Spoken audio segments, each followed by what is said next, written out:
Today at shopdap.com, we're going to be installing downpipes on a 3.0 T Audi.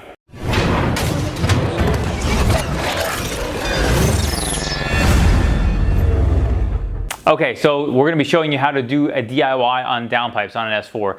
This is pretty much the same process you would find on any 3-liter supercharged Audi, B8, B8.5 S4, S5 with the 3-liter engine in it. And this downpipe video we're going to be doing is with Integrated Engineering Downpipes. To me, they're kind of the best combination of price and overall quality that exists out there for this, which is why we're working with the guys from IE on this. So thank you to the guys from IE. And then we will also have sound clips to this after the end of this video, after the DIY, showing you the version of before and then after this install, because you are removing the resonators on the downpipes from the factory, which is going to give us performance and sound. So take a look at the DIY. Here the downpipes we're going to be replacing.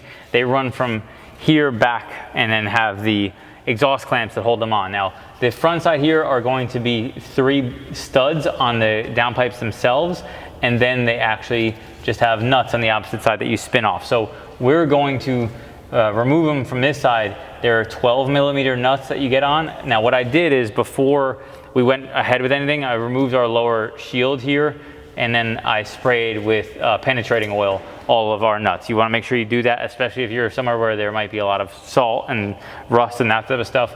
Even more important. Now, what our car looks like, because we have this 034 brace on here, the IE downpipes might be a little bit different as far as install, as accessing things, because we have maybe ways to get to things that you may not with a factory brace. And maybe vice versa, might be even easier. So there might be some variation with that. With that said, I'm going to start by breaking these loose, and we're going to get in close to show you where the location of these nuts are.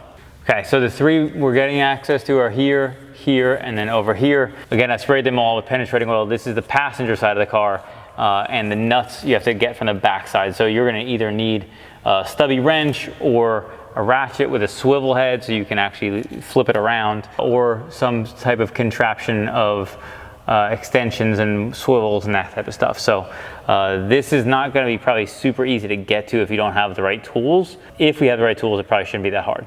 Let's go take a look at the driver's side. Okay, so on the driver's side, you can see same type of setup.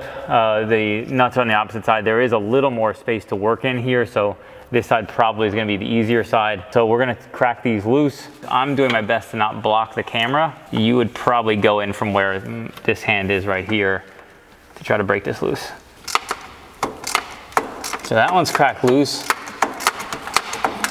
We have a smaller fine-tooth ratchet. We'll get in there after this one to get the rest of the way out. Okay, so we're almost got this last one, this second one off, and the third one is up top. That one I have a 1/4-inch ratchet. I'm gonna try to jam up there. The angle is gonna be super weird at that one. So I am gonna be using a swivel head ratchet. It's a 1/4-inch. I don't know how easy that's gonna be to break loose. So, and we'll cut to me trying to break that loose, and I'll give you kind of at least a play-by-play. You won't be able to see anything.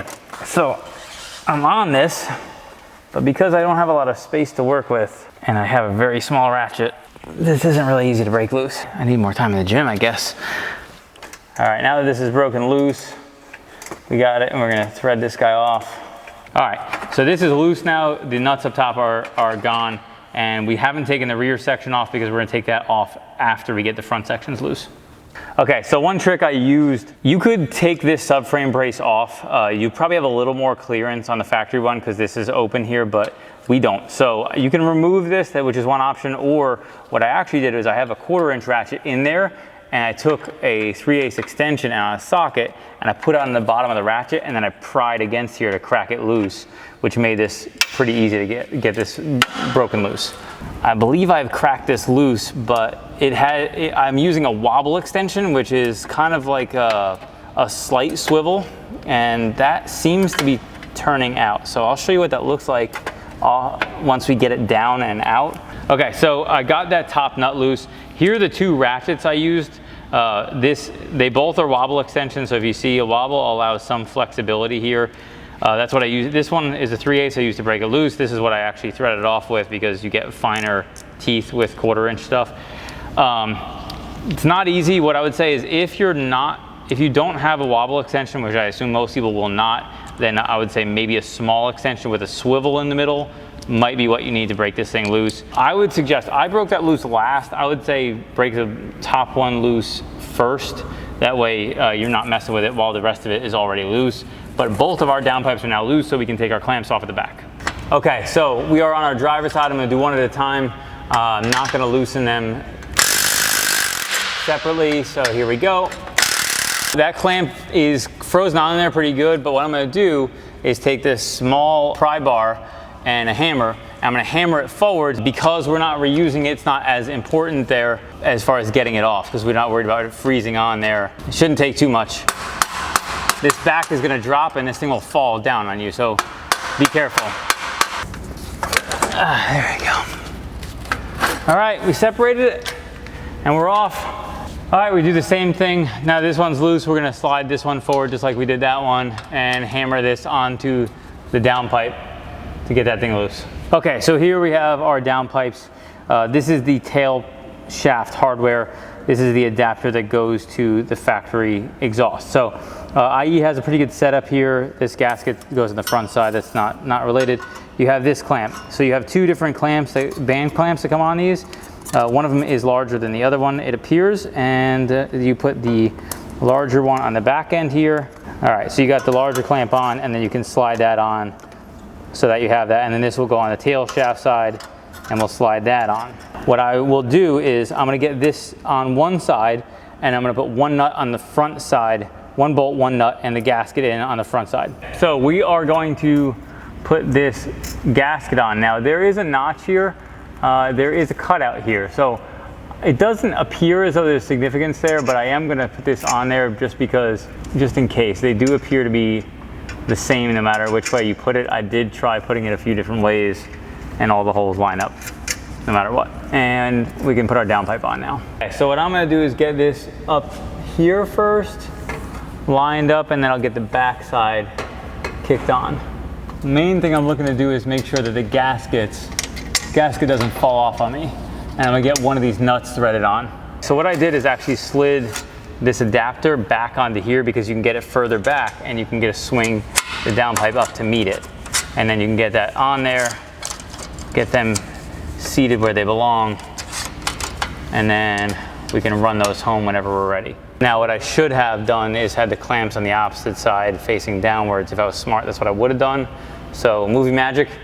See, and there you go, just like that. Correct orientation. I'm just gonna snug these up for now, and then we'll go tighten everything up front. All right, now I'm just gonna throw these nuts on, thread them in place, and then we can tighten these guys down and finalize this downpipe. Okay, we have finalized our install. We are going to run it to make sure we don't have any leaks, and Nathan's gonna put some clips of how this thing sounds, if there is any difference. For those who aren't familiar, the mods on this car are dual pulley intake, and we have a resonator lead. So we don't have an exhaust, so what you're hearing is going to be factory exhaust plus a resonator delete plus downpipes.